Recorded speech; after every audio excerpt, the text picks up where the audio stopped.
Bonjour, hello, welcome everyone.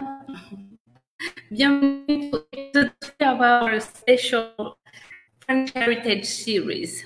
In this episode, presented in collaboration with the cultural services of the Embassy of France in the United States, the cultural operator Centre des Monuments Nationaux, and the Sainte Chapelle at the center of Paris. Welcome on behalf of all of us. I'm Tiana, your host, and today I have the pleasure to welcoming you at the Sainte Chapelle. Bienvenue à tous. So before we get started, I'd like to check in with everyone. Let me know, how are you today? Where are you tuning in from? This is exciting to be back. Bonjour, Jeanne. Du Colorado, how nice. How is the weather there? Bonjour, Mary, Houston. Andrew, bonjour, de Floride. Oh, you must have such nice weather there, Andrew. Who else do we have? Marta, bonjour, Marta, from Baltimore. How are you going? Comment ça va? Bonjour, Tiffany, from New Orleans. Wonderful. Hello, Patricia. Hi, Tricia. How are you? Oh, beautiful. Nice day here in Washington. Beautiful. I'm so glad to see so many of you. Right now, we're 150 of us getting together. How wonderful. Hi, Heather. How are you? From Minneapolis. We have Carol from California. Beautiful. This is wonderful. We're really from all over the United States today. Hi, from Wisconsin. Anybody from outside of the country today joining us? Say hi if you are tuning in from anywhere around the world. Beautiful. There are lots of people from California. Wow. Thank you so much, everyone, for being here so early with us. That's wonderful. Oh, we have Walter from San Germán, Puerto Rico. Wonderful. Hola, Walter. Bonjour. Oh, Kathy, Australia. There. This is wonderful. Samara from Angleterre, de l'Angleterre, bien sûr. Et nous avons aussi Jan de Phoenix. Thank you, everyone. I'm so excited to have you all with us today. This is a really, really special program we have today. And we're so thankful for the Sainte Chapelle to collaborate with us on this episode. Today they are bringing you the Sainte Chapelle as we have never experienced it before. So they have been working on this remote visit. It is offered by the Centre des Monuments Nationaux and the Sainte Chapelle, and now we can visit the Sainte Chapelle in 360 for the first time. So today they are giving us a preview. They are launching this. They are launching these remote visits that are available on their websites, and we have the opportunity to explore this stunning Gothic architecture from the 13th century. We're going to be able to get up close and look at the breathtaking stained glass and contemplate Paris from the spire of the chapelle. So I hope you're ready for this beautiful preview. This is a visit that when you're taking it with one of the lecturers from the Sainte Chapelle is a 1 hour 30 experience where the lecturer will go in depth into the Sainte Chapelle, its architecture, its history, and will take all the questions from you. And today we get a preview from it. So we will first talk with Cécile Rive. She will introduce us the monument. She's the administrator of La Sainte Chapelle and La Conciergerie. We will share a few words with her. about La Sainte Chapelle and the meaning of La Sainte Chapelle for the people of France and what she has planned for us. And then we will meet with Christopher Ryder, who is in charge of communication and commercial for La Sainte Chapelle. He will lecture us today on this preview of the tour of this masterpiece of French heritage. So, without further ado, let us welcome our guest. Bonjour Cécile. Bonjour Christopher. How are you? Hi everyone. Thank you both so much for being with us today. We are very excited for this preview you're offering us. Thank you. Hi everyone, we are very happy too, and it's a great pleasure for us to welcome you today. So as the administrator of the Sainte Chapelle and the conciergerie, I have the sense to be responsible for a unique and very exceptional French heritage, welcoming more than 1 million visitors a year. And I have a very nice team of around 60 people working daily for both the conciergerie and the Sainte Chapelle, a team to which Christopher also belongs. Wonderful. So Christopher, tell us a little bit about yourself. As Christopher, I've been working here for many years within the conciergerie Sainte Chapelle. I'm in charge of economic and communication development for both buildings. Basically, I have to try and generate revenue for both buildings other than ticket sales and obviously the boutique. And I manage the communications for all our activities, our daily events, and our major temporary exhibitions. Thank you. So now back to Cécile. Cécile, I wanted to ask you about your missions. How did you cope? What were your main missions and challenges in the past years, especially the past 2 years? Well, let's say that my role is to manage all aspects of the life of the monument, including the educational and cultural program, including also all the administration, and of course the conservation of the building and the access conditions as well. So I do many different things. And my main challenges in the past years were to reflect on better conditions to access and to visit the monument. So, for instance, we've made possible for people with reduced mobility to access to the Sainte Chapelle, both to the lower and to the upper chapel. We also extended the opening hours in the high season, and we have recently developed the online ticketing service, so that if you come to Paris and if you come to visit the Sainte Chapelle, you can choose your time slot. So it considerably reduces the waiting times, and all these access conditions, visiting conditions are explained on our website. We have, of course, an English version of the website. Wonderful. So, everyone, any questions you have for Cécile and Christopher, don't hesitate to post them in the comments, or any information you might need from us, don't hesitate to share. So Cécile, what have you planned for 2022 and beyond for the visitors? We just began restoration work on the western facade of the Sainte Chapelle. So it needed urgent work because this part of the building has not been restored since the 19th century. And then we will continue the restoration with the southern facade, including the stained glass windows that had not been restored in the last campaign ending in 2015. The very good news is that the monument will remain open during the restoration works. It will take about 7 years to complete.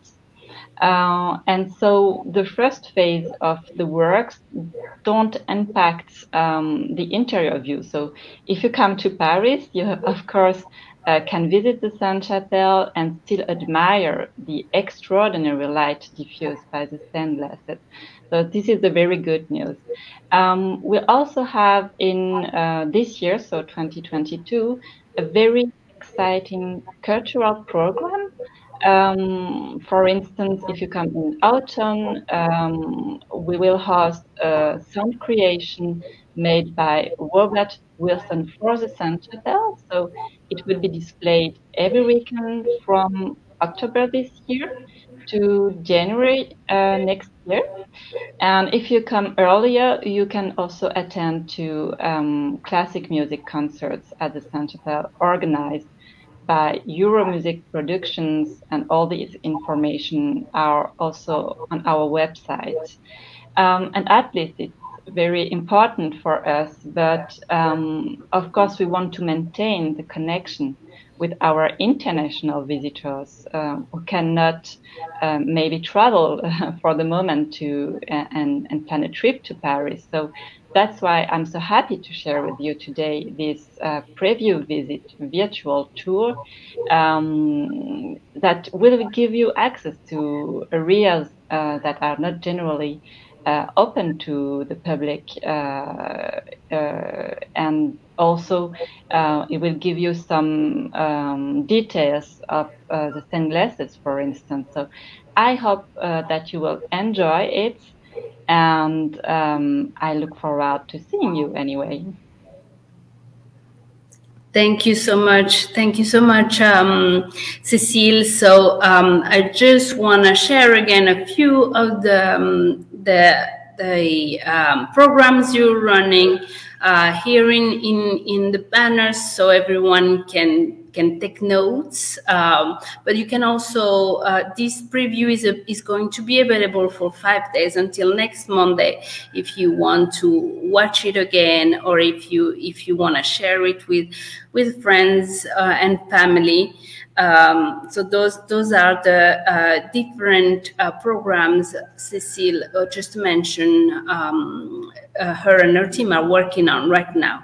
So now we are going to leave the floor to Christopher, who is going to be our lecturer for this wonderful preview. So Christopher, maybe you want to introduce us to this work before, and how can people get access to the full tour? Okay, yeah. So as Tiana said at the very beginning of her introduction, this is a new technique that we're operating, 360-degree remote visits, guided tours. They last an hour and a half, including questions and answers. We start them this coming Friday, the 25th of February. All the times and details are on the website on the English version. You can just pay for one screen, and then obviously as many people as possible can watch one screen, and you can chat and dialogue with the guide who will be taking through the visit. As I said, it's a new technique. So we're going to start the visit in a couple of seconds, just to let you know that sometimes the movement of the screen can be quite rapid. If I'm going too fast, put it in the chat box and my colleagues will make sure that I can slow down. And if you can't hear me, let us know also. I'm not in a conventional office, as you can see behind me. I have a medieval part of a vaulted ceiling. I'm in a 14th century room, so sometimes the sound isn't great. So if you have any comments, just put them in the chat box and the comments will come up for me. So I think we can go over and start, Tiana. Is that okay with you? Absolutely. Okay, so I'll start showing my screen. I'm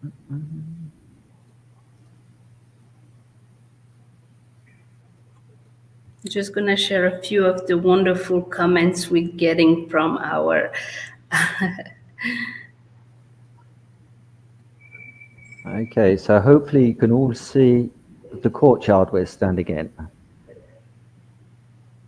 Yes? Fantastic, yes. No? Yeah. Okay. So we're going to start the visit in the main courtyard of what is today the Palace of Justice of Paris. The building contains the main law courts of Paris and the Supreme Courts of France. The architecture you can see here obviously isn't medieval. It doesn't date from the construction of the Sainte Chapelle. It's in fact an 18th century facade. It was constructed following a fire of 1776. So it was built during the reign of Louis XVI, and it's in a neoclassical style. Although impressive and aesthetically it's very pleasing, it unfortunately today slightly masks the Sainte Chapelle that you can see here on the left. Today the Sainte Chapelle is slightly hidden behind this 18th century gallery. Back in the Middle Ages, of course, the Sainte Chapelle stood alone in the courtyard. You can just see it popping up above the gallery with the northern windows here, its roof and famous 19th century spire. To give you an idea of what the palace looked like back in the Middle Ages, we can have a look at this digitalized reconstruction, which was made using original archive documents. So here we see the palace at the very end of the 14th century. As you can see, it's a fortified castle. You can see the massive walls surrounding it. It's built on the western part of an island in the middle of the River Seine. It's known as the Île de la Cité, the island of the city. The palace today, most of it has disappeared. But to give you an idea, this western facade here contained the royal residence. So these would be the private apartments of the king and his family, overlooking the ornamental gardens here on the western point of the island. This large structure here in the foreground contained the great ceremonial chamber. Not only was it a residence for the kings of France, but it also housed the administration. And to give you an example, in this building here on the right, on the north-hand side, was where the parliament assembled. Now, the palace was the home of the French kings in Paris from the 10th century through to the mid-14th century. The Sainte Chapelle, you see it here on the left, as it would have appeared in the Middle Ages, standing alone in the main courtyard. The Sainte Chapelle is a 13th century construction. It was commissioned by Louis IX. Louis IX was the French king who reigned from 1226 through to 1270. He was canonized following his death and is the only French king to have become a saint. Sainte Chapelle had acquired in 1239 some holy relics relating to the crucifixion of Christ, to the Virgin Mary, and to other saints. He had them brought to Paris and had the Sainte Chapelle constructed as a giant reliquary or jewel box to house these holy relics. The most famous, of course, being the crown of thorns said to be worn by Christ during his crucifixion. There were also pieces of the true cross and other relics relating to the last days of Christ on earth, which we call the Passion. The Sainte Chapelle was constructed in 7 years. Work started around 1241. We know it was completed in 1248, which was an incredible achievement for the period. And it has obviously withstood the test of time. It's still there today. It's still just as magnificent. Although the palace itself has been damaged and destroyed several times by fire, the Sainte Chapelle has never suffered from the fires. Now we're going to leave this reconstruction, get back to the main courtyard, and have another look at the chapel behind this 18th century gallery. We're going to go through the arches here into the southern courtyard of the palace. And here we can get a much better view of the southern facade of the chapel. Now, the Sainte Chapelle is a Gothic structure. It's mainly in what we call a radiant style. Now, contrary to most Gothic structures of this period, it's void of external decoration. It's not a particularly attractive building from the outside. There's no or very little ornamentation. The decor that you see on the upper part here are mainly 19th century additions. And of course, the spire, which we're going to go up to later, is also a 19th century addition. So the main body of the structure has no sculpture or no intricate or rich decorations. All we can see are these huge vertical buttresses that seem to protrude from the main structure itself. What we can see is that the chapel is built on 2 levels. You have an upper level here and a lower level down here. Now, of course, it's within the Palace of Justice, which today is still very much a place of work. So we have a lot of rather ugly buildings surrounding it. So we're going to go around to the western facade and see the entrances to both levels. Here you can clearly identify the upper level, the upper chapel, and the lower chapel. The upper chapel connected directly through a series of galleries to the private apartments of the king. The upper chapel was reserved purely for the use of the king, his immediate family, and any invited guests. The upper chapel contained the famous relics. The lower chapel had 2 functions. We're going to move in a little bit closer. Its principal function, of course, was to provide a solid basement or foundation to the upper level. So it's rather squat, lower building. Its daily function was to provide a place of worship for the many servants and staff who worked and lived within the palace. We know, for example, in the beginning of the 14th century, about 2,000 people were employed within the palace itself for its daily running. Now, the lower chapel is where visitors enter today. And if we get in a little bit closer, you can see that the lower chapel is dedicated to the Virgin Mary. Here we see a statue of her holding the Christ child. Now, the statue is a 19th century sculpture. The original medieval statue was unfortunately totally destroyed during the French Revolution. This sculpture was made by the artist known as Geoffroy de Chaume. Geoffroy de Chaume based his sculpture on the famous Virgin and Child that was in Notre Dame Cathedral at the time. Now, we're not going to visit the lower chapel. As we said earlier, there are far more detailed visits available where we're going to go through the whole building. What we're going to do is make our way directly upstairs. Hold on, we're going to go up as if in an elevator to the upper chapel. Here on the left, you can see the royal entrance. So this is where the king would access his chapel via the galleries leading from his private apartments. And if I pull back a bit, you can see that the upper chapel is dedicated to Christ, which of course is logical. This is where relics relating to his crucifixion were held. The statue, as with that of the Virgin downstairs, is a 19th century sculpture, the original having been badly damaged during the French Revolution. And if I move over here to give you a better view, Cécile and Tiana explained to you earlier that we're starting restoration work on the building. In fact, this whole facade here now is being covered in scaffolding. The main object at the moment is to totally restore the porch here.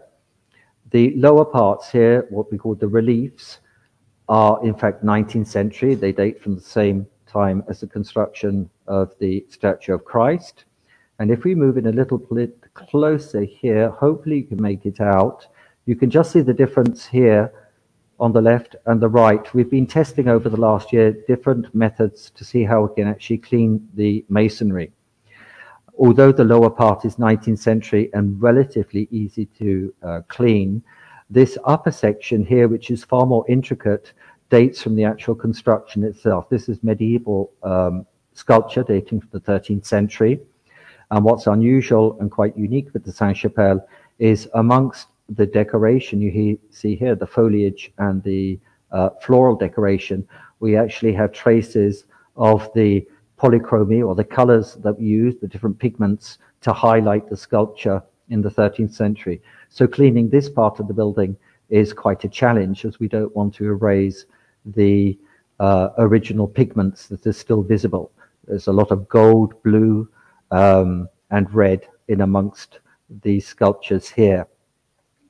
Now, most Gothic buildings from the 12th, 13th century were quite dark, gloomy buildings. The Sainte Chapelle is an exception. Architectural methods had progressed greatly, and the Sainte Chapelle was really quite unique. And you have to try and put yourself in the place of someone from the 14th, 13th or 14th century entering this building, seeing for the first time, being absolutely dazzled by light, color, and a sense of space, which hadn't existed in Gothic structures up until the construction of the Sainte Chapelle itself. So we're going to go through the royal entrance directly into the upper chapel, which hopefully give you an idea of what you would experience if you entered the building through the royal entrance. So as you can see, all the walls and masonry seem to have disappeared. They appear to have been replaced purely by light, glass, and color. It's a bit of an optical illusion. If we move in a little bit further here, and we line up with the northern side, for example, here you see the apostles, often referred to as the pillars of the church. Well, here they literally are the pillars of the church. These very delicate clusters of pillars, very richly decorated, are in fact the vertical buttresses that you saw on the outside of the building, the rather ugly buttresses. This is what allows the Sainte Chapelle to obtain this vertical thrust and these incredible windows that are over 15 meters high. This was a real technical achievement at the time, made possible by these architectural techniques of the buttresses. And also, it's one of the first buildings known to have incorporated wrought iron. In fact, halfway up the stained glass windows here, you can just make out there's a band slightly larger than the others. Well, this is in fact almost like a belt of metal running through the building, which also helps to achieve the vertical thrust. Now we're going to move in a little bit further, and I want you to more or less experience, as if you were standing in the middle of the chapel, really take in the expanse of glass, color, and light. So hopefully I'm not going too fast for you. These are the southern windows. We're coming round to the great western rose window here, which we'll go into detail a little bit later. The northern windows here, slightly darker sometimes because of course they have that 18th century gallery behind them. And back down into the nave, and we're standing in front of what we call, the reliquary platform. So this structure here is in fact almost a monument in itself. This is a stone carved structure upon which on this upper level you had the famous relics. The stained glass is comprised of over 1,100 panels. They depict scenes and stories from the Old and New Testaments of the Bible. They are set in a chronological order. The first bay here represents Genesis with the creation of the earth, the skies, the flora, the fauna, and of course then Adam and Eve. You go through to the book of Exodus, book of Numbers, book of Joshua. The most important windows in terms of the narration are probably the windows directly behind the reliquary platform here. These windows represent the life of Christ, his last days on earth here, and also the life of St. John the Baptist. Most of these are actually hidden by the reliquary platform. When you're actually in the Sainte Chapelle, you can't get a good view of them. But we're going to go up where the public can't go, hopefully. This will take us up there.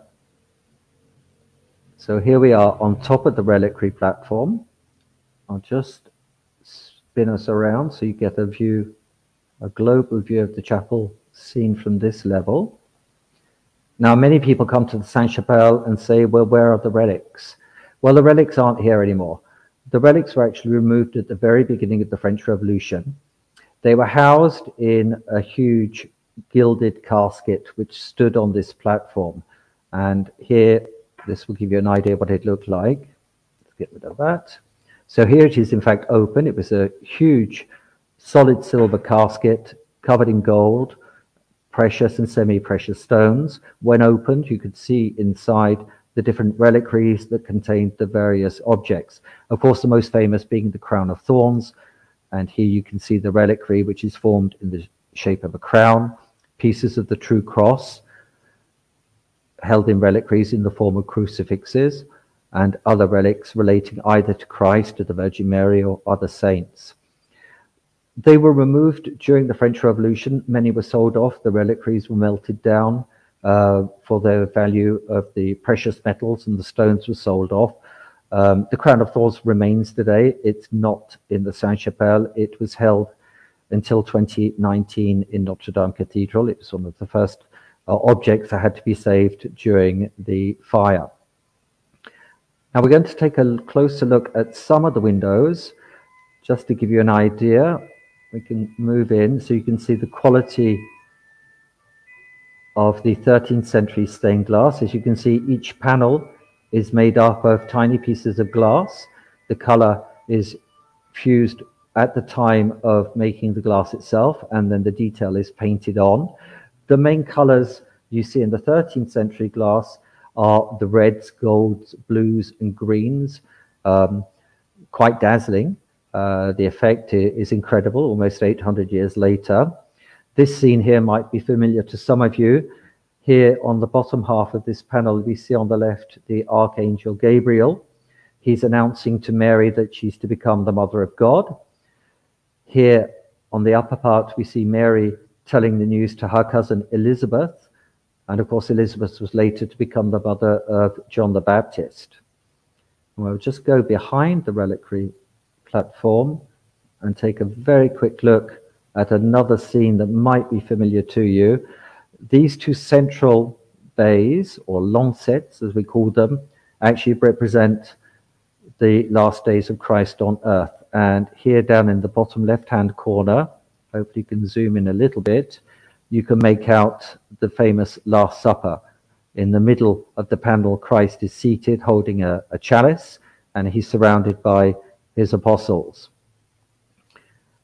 Now, when we turn round, we get an incredible view of the western rose window. Now, the rose window is a later addition. There's always been a rose window at the Sainte Chapelle. The 13th century rose window was dismounted at the end of the 15th century and replaced by this incredible flamboyant Gothic structure. It's about 16 meters wide. Now we can take a closer look at it. We can, hopefully this isn't going to make you a little bit seasick. We're going to fly over the upper chapel and hopefully arrive underneath the rose window. So this is what we call flamboyant architecture, almost in the form of a flame radiating from a central point, the oculus, which is up here, which we'll see in detail in a couple of minutes. Stained glass techniques had evolved by the 15th century. This is stained glass made in the Venetian style, where the colors have actually been painted onto the glass itself. So larger panels were possible. The detail of the characters that are shown and the different illustrations are far more detailed than they are in the 13th century stained glass. Now, last year, we managed to digitalize all of these panels using a new technique called gigapixel. Now, to show you in detail, I just have to come out of the full screen here, click on this, and open it up. So this is one of the gigapixel images that were taken last year. The 89 panels of the rose are quite visible, and as you can see, it's almost like a firework spurting out from a central oculus. Now we can zoom in and see the tiniest detail. If I go slow enough, hopefully it won't blur. Now we're just moving into the central oculus. just has to stabilize a bit. We can zoom in right on the figure of Christ, and you can really see every single detail and every crack. The rose window was completely restored between 2013 and 2015, so it's recently restored. The rose window relates the story of the apocalypse from the book of Revelations. Christ has returned, and he's relating to John of Patmos, who we see here kneeling in front of Christ, the end of times. He's surrounded by the 7 churches of Asia, the early Christian churches. He has a sword in his mouth. Christ said, of course, that when he returns, he will conquer not through violence, but by the word of God, which is represented by this sword in his mouth. Now we're going to pull back a little bit. You can see all the detail of the masonry of each panel. It really is quite spectacular now. Pull back. You might just recognize 2 of the figures down here. Some of you might be familiar with the story of the apocalypse. Just to zoom in, we have 2 of the famous horsemen of the apocalypse. Here on the right, representing famine, and on the left, of course, death riding the famous pale horse. Now we're going to come out of this. Let me close, go back into full screen, and I'm going to take you up right into the spire of the Sainte Chapelle. So this really is quite unique. No one ever gets to go up here. We come up here occasionally for filming, for documentary work, but it's difficult to access. So let me just show you. We'll tilt up a little bit. So we're actually right in the body of the spire itself, with a fantastic 360-degree view over Paris. Now we'll look out west. You might be able to recognize some of the great landmarks. Of course, here on the left, you can see the Eiffel Tower. In the very far distance is the central business district of Paris. On the right here, we have the Louvre Museum. If I pull back a little bit and go to the right, most of you will be able to recognize one of the great landmarks of Paris, the Sacré-Cœur up on Montmartre, here on the northern part of the town. The spire is, in fact, the 5th spire of the Sainte Chapelle. This one is 19th century. It was completed in 1854.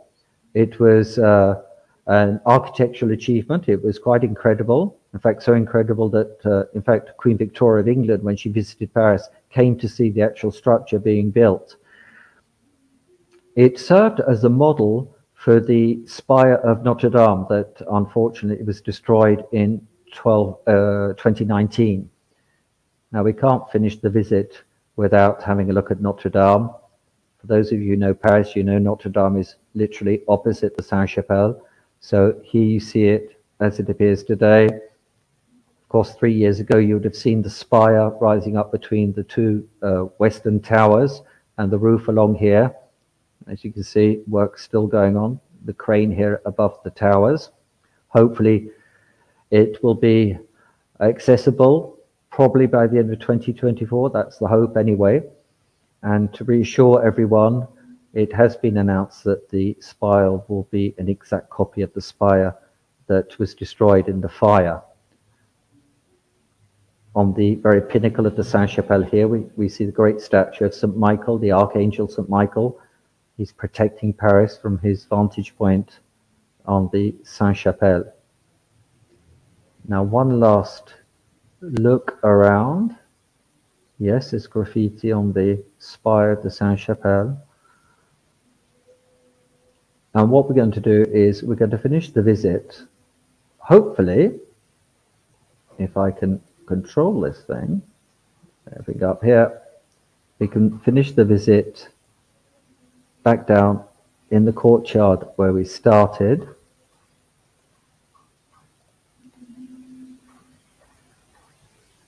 Now, as we said at the very beginning of the visit, the Sainte Chapelle is also is combined with the conciergerie. Some of you might know the conciergerie. It's underneath these buildings here.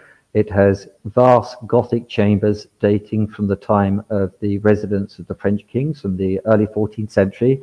And of course, it became notorious during the French Revolution as the prison for those people who were then tried by the famous revolutionary courts. And in fact, they exited the conciergerie through this archway to go to their unfortunate death by guillotine. They would leave this courtyard. So when you come to Paris, you must remember to get the combined ticket that allows you to visit both monuments. I will answer your questions when I come out of this full screen mode. Obviously, you can follow all our activities on Facebook and Instagram. We're very good at keeping people up to date with our news. And we have a young person working with us now who really knows how to use social media. And she's enjoying every minute of it, so she can keep you up to date with wonderful images and our latest news. So I'm going back out of full screen and handing back to Tiana.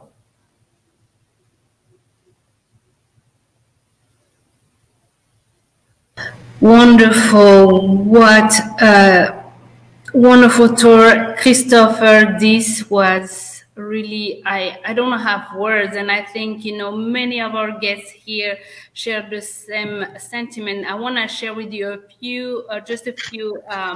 Tell me if we could put some of those comments. They're incredible. Julie says, you know, this is amazing. You're doing a wonderful job, and we all agree with that. Patricia is asking about concerts this year. I think Cecile mentioned earlier. Yeah. Yeah. So we start our classic concert season starts in a couple of weeks. In fact, on the 12th of March, concerts will be held from mid-March through to the end of September, Friday, Saturday, Sunday, and Monday evenings. So we have a concessionary, we have a private organizer who programs the concerts 4 days a week. So that's also on our website. There's a page dedicated to the concerts and the link that takes you to the private organizer with the full programs, reservations, etc. Fantastic. Yes, I can't wait to take part in one of those. This must be a. It's a great moment. You can come and visit the monument in the daytime and explore all the stained glass, and then come back in the evening and enjoy a concert. You know, in the dappled coloured light of the Sainte Chapelle. It really is. It's quite beautiful. You know, I've been working here for 27 years. I was in the Sainte Chapelle this morning for something very banal, taking measurements, but I'm still in awe of the building every time I go in there. Yes, you can't visit it enough. Thank you.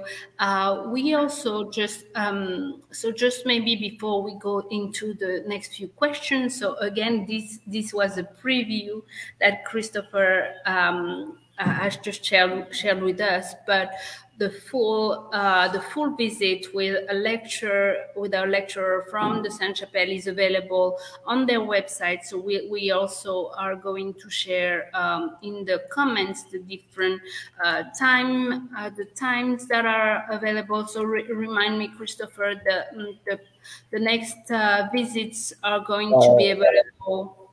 Okay, the next visits, the first visit, in fact, is on Friday, the 25th. It's at 5. Let me check with my colleague Melanie. Oh, yes. 11 a.m. Eastern time. It's at 5 p.m. Paris times. Mm-hmm. On the website, we put our local time, and then we put standard Eastern time, Central and Pacific times are all indicated. So hopefully when people go on and check, they can see, according to their time zone, for example, in the US, exactly what time they should connect. When they go on to the actual ticketing itself, you first of all choose the number of screens you want, then the date and the time. The time indicated on the ticketing, of course, is Paris time. So if you're expecting it to show up at 11 a.m. because you're in New York, It shows 5 p.m. Don't worry, 5 p.m. is our time. Fantastic. I just shared in the comments all the different, the next 5, I think, the next 5 visits available. So don't hesitate. This is not a $10 $10 visit where you get this such a stunning story shared by wonderful lecturers of the Sainte Chapelle. I highly recommend it. We have just seen a short preview, so I just can't imagine how much more there is to learn about this masterpiece. Okay, I just see a question come up from Robin Hamilton, talking about the upper tympanum. It's 19th century. In fact, the original one, or what's left of it after the revolution, is actually on display in the lower chapel, part of it. But the upper tympanum is, in fact, 19th century. Yes, fantastic. So I think right now we have. Do we take maybe one last question? Maybe if anyone wants to share a last question, otherwise most people want to know where the crown of thorns are today. Okay. Obviously, during the fire of Notre Dame, it was one of the first objects that needed to be saved. It was, although it was terrifying, the accounts are quite amusing because a young fireman bravely went into the crypt of the treasury, and he came out victoriously holding an object in the shape of a crown. It was an empty reliquary. The actual crown of thorns was in a safe, so they had to go back in and battle with the smoke and fire to get the actual crown of thorns. It was initially held in the town hall overnight. It was then moved to the Louvre Museum, where it was held in proper conservation conditions. And it will return to Notre Dame, obviously, once the treasury and the building is open again to the public. But there haven't been any venerations of the crown of thorns since the fire. So we haven't actually seen it since. It is there. I can assure everyone the crown of thorns is quite safe. But we've had it twice in the Sainte Chapelle in the last 200 years. In 1997, Pope John II had it taken from Notre Dame to the Sainte Chapelle. And in 2014, which was the 800th anniversary of the birth of Louis IX, Saint Louis, the sainted king, a special veneration was held in the Sainte Chapelle, which is extremely rare. The Sainte Chapelle is not a place of worship anymore. It's not a consecrated chapel. It's a state monument. We're often asked, when's the next mass at the Sainte Chapelle? We don't have religious services. It was deconsecrated at the time of the revolution. Wonderful. Wow, there are so many more questions, and we have the whole team of the Sainte Chapelle who are going to answer all your question, including Christopher and his team, who will be answering for you. So I think there was, I think some of you have actually purchased the next visit on Friday, and a link will be sent to you with access to the actual virtual visit by tomorrow. So I think is there anything you'd like to add, Christopher, for our No, guests? we're just looking forward to either having you join us on the remote visits, and obviously we're going to be we're here waiting for you all to come back. Everyone has to come back to Paris. You can never visit Paris enough. So you know, as soon as you all are able to travel, we'll be here to welcome you. Thank you so much. Thank you for the warm welcome, and we're looking forward to visit the Sainte Chapelle. Thank you for this wonderful tour. Thank you, Christopher, Cécile, and your whole team, Melanie, and as Ilona, the team at the the team at the Centre des Monuments Nationaux, as well as our colleagues at the Cultural Services of the French Embassy, who we are presenting this French Heritage Series with. We will come to you with more in the future. And Cécile, do you have a last few words for our guest today? Sorry. I hope you enjoyed the visit, and I look forward to seeing you. So I hope that you will also plan a trip to Paris soon, and that we will welcome you again in Paris at the Sainte Chapelle. J'ai encore une chose. One last thing. We talked about the restoration of Sainte Chapelle. Now we're actively on our website of the Sainte Chapelle, both in English and in French pages. We're going to show you how work is evolving over the next few months. We'll be adding extra images and text, and hopefully over the next couple of weeks, month or so, we might get some interviews with the people who are actually carrying out the restoration work. So follow us on the restoration. And as Cécile said at the very beginning of the visit, don't be afraid of seeing scaffolding on the outside of the building. It's certainly not going to impact the inside and your experience when you come here. Okay? Wonderful. Thank you. Thank you both so much. And looking forward to see you at the Sainte Chapelle. Thank you for your kind invitation. You're welcome. Merci. You're welcome. Goodbye. Thank you everyone for joining us. Au revoir. Merci. Thanks for following. Au revoir. Bye. À bientôt.